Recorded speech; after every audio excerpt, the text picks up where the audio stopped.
สวัสดีพี่น้องมื้อนี้จะพาขึ้นมาหาหน่อไม้อยู่ก่อนนี่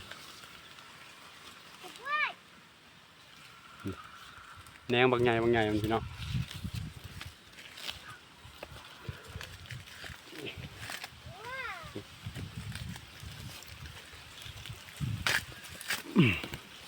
โอ้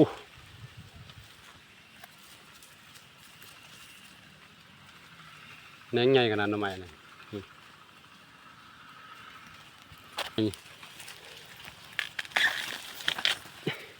ใหญ่กว่าหน่อไม้ชนิดอื่นอีกขอเชียร์ก็คือลำจะบ่งามเนาะลำมันจะ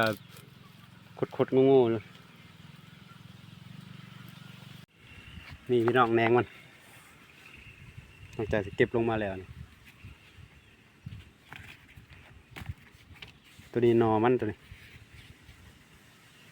นอที่ขึ้นมาจากพื้นดินตัวนี้แหนงมันข้อดีของหน่อไม้นี่ก็คือแหนงใหญ่